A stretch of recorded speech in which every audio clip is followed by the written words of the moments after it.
Hello students, आज हम लोग पढ़ते हैं कवयित्री अक्क महादेवी जी द्वारा रचित कविता हे भूख मत मचल, हे मेरे जूही के फूल जैसे ईश्वर।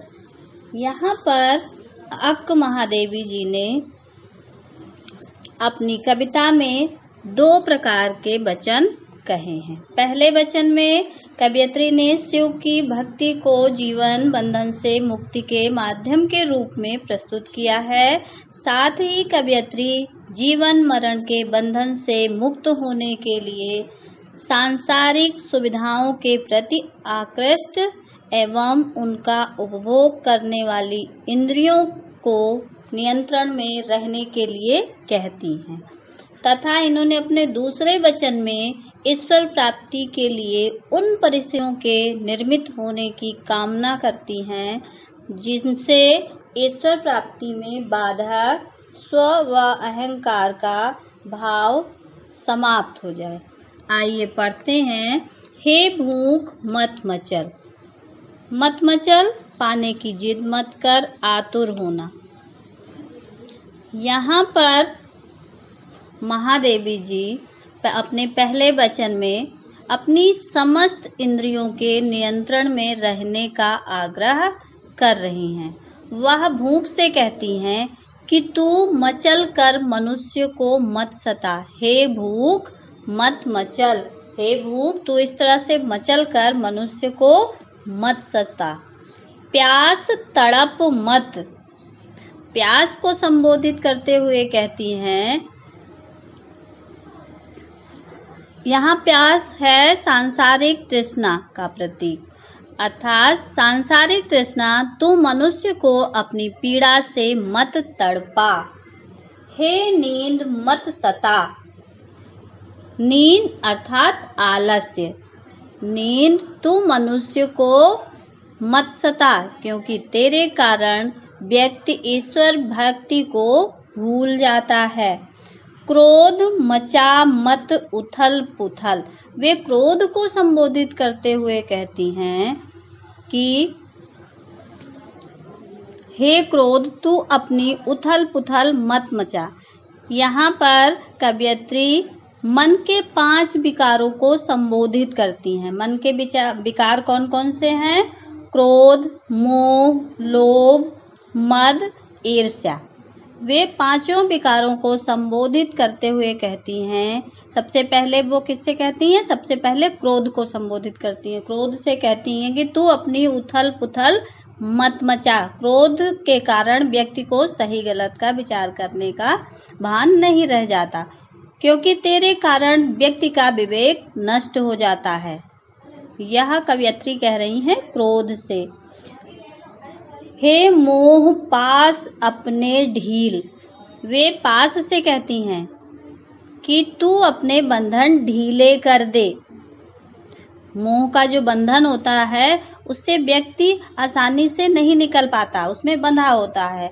तो वे कहती हैं कि हे मोह तू अपने बंधन ढीले कर दे, क्योंकि तेरे पास अर्थात बंधन में बंधा व्यक्ति सदैव सांसारिकता में उलझा रहता है।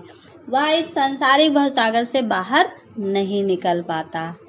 लोभ मत ललचा, हे लोभ तू मनुष्य को भौतिक सुख सुविधाओं की ओर मत ललचा, क्योंकि तेरे बसीभूत होकर मतलब लालच में पड़कर व्यक्ति सदैव अपने अहित को निमंत्रण देता है।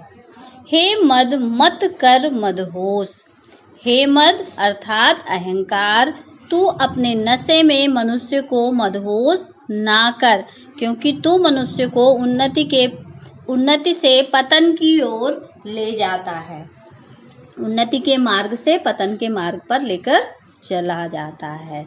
ईर्ष्या जला मत, अब वे ईर्ष्या से कहती हैं कि हे ईर्ष्या तू मनुष्य को मत जला, क्योंकि ईर्ष्या की जलन से जला हुआ व्यक्ति उचित अनुचित का विचार नहीं कर पाता है। जब हम ईर्ष्या से जल रहे होते हैं तो हमारा विवेक काम नहीं करता है।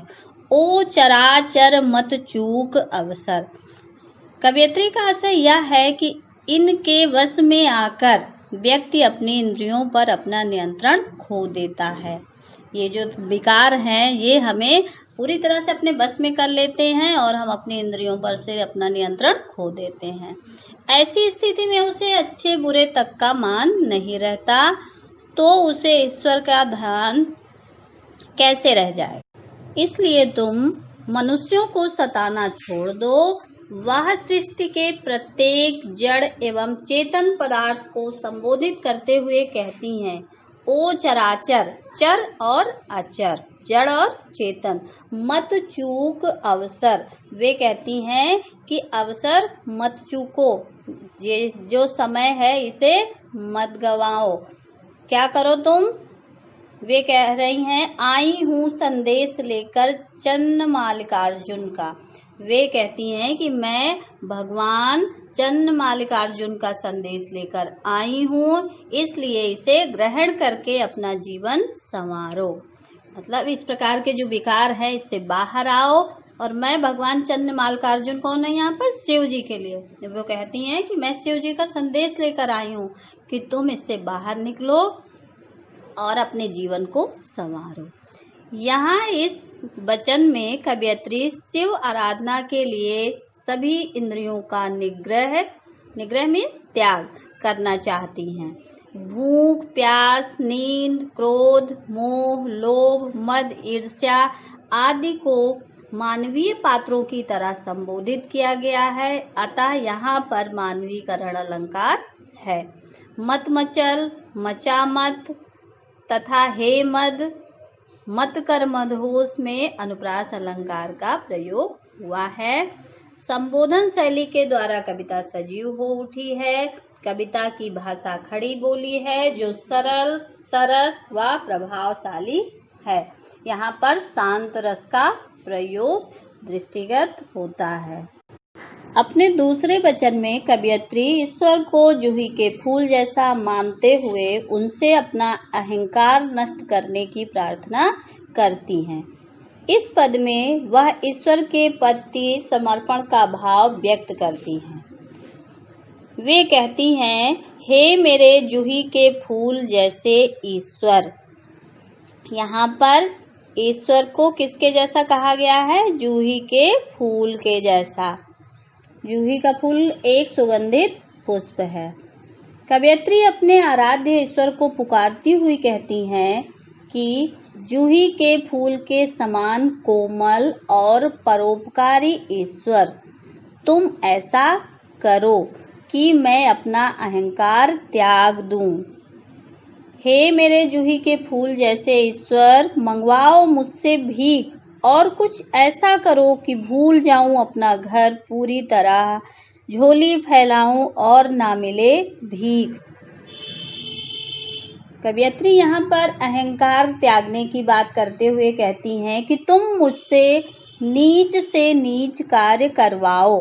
मतलब यहाँ पे जो ये कहती मंगवाओ मुझसे भीख, इसका आशय यह है कि वह ये कहना चाहती हैं कि मुझसे नीच से नीच काम करवाओ जिससे मेरे भीतर का मैं अर्थात अहंकार ना रहे और तेरी भक्ति का मार्ग सुगम हो जाए।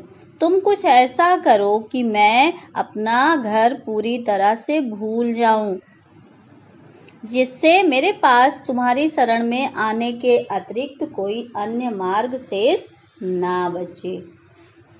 वे इसलिए कहती हैं कि मैं अपना घर भूल जाऊं, उन्हें अपना कुछ ध्यान नहीं रहेगा तो वो सिर्फ क्या करेंगी? सिर्फ अपना मन ईश्वर में ही लगा देंगी। इसलिए ईश्वर से इस प्रकार की प्रार्थना कर रही हैं। झोली फैलाऊं और ना मिले भीख। तुम मेरे लिए ऐसी परिस्थितियों का सृजन करो, ऐसी स्थिति पैदा कर दो जिससे मुझे भीख अर्थात मनुष्य को दूसरों के सामने झोली फैलानी पड़े और इस पर भी मुझे भीख ना मिले। मतलब मैं भीख मांगने जैसा इतना निकृष्ट कार्य करूं और उस स्थिति में भी यह रहे कि मुझे भीख भी ना मिले। कोई हाथ बढ़ाए कुछ देने को तो वह गिर जाए नीचे, और यदि मैं झुकूं उसे उठाने तो कोई कुत्ता आ जाए और उसे झटपट छीन ले मुझसे। यदि कोई हाथ भीख देने के लिए उठे मतलब कोई मेरी मदद के लिए आए तो वह भीख मेरी झोली में न आकर नीचे गिर जाए। इतने पर भी यदि मेरे अहंकार का नाश ना हो तो जब मैं नीचे झुककर उसे उठाने का प्रयास करूं, क्या जो भीख मिली थी और वह झोली में न आकर नीचे गिर गई थी, तो कोई कुत्ता उसे झपट कर मुझसे छीन ले। कवयित्री इस प्रकार कहना चाहती हैं कि उनकी स्थिति इतनी दयनीय हो जाए कि उसके मन में किसी भी प्रकार का कोई विकार ना रहे और तब भगवान उस पर अपनी कृपा दृष्टि डालें। कहने का भाव यह है कि कवयित्री भौतिक व सांसारिक वस्तुओं का त्याग करके केवल उस परम ईश्वर की कृपा प्राप्त करना चाहती हैं। प्रस्तुत काव्यांश में भगवान शिव की अनुकंपा प्राप्त करने की तीव्र इच्छा प्रकट हुई है। इस काव्यांश के माध्यम से कवयित्री ने अपनी सहनशीलता का अनुपम परिचय दिया है। मंगवाओ मुझसे भीख तथा कोई कुत्ता में अनुप्रास अलंकार है। जूही के फूल जैसे ईश्वर में उपमा अलंकार है। अपना घर तथा मैं अहम के परिचायक हैं। संपूर्ण काव्यांश में बिंब विधान की प्रधानता झलकती है। खड़ी बोली तथा मुक्तक शैली में लिखा गया है। इसकी भाषा सरल, सहज तथा सुबोध है। कुत्ता यहाँ पर सांसारिक जीवन का परिचायक है। घर सांसारिक मोह माया का प्रतीक है। ईश्वर के प्रति समर्पण भाव को व्यक्त किया गया।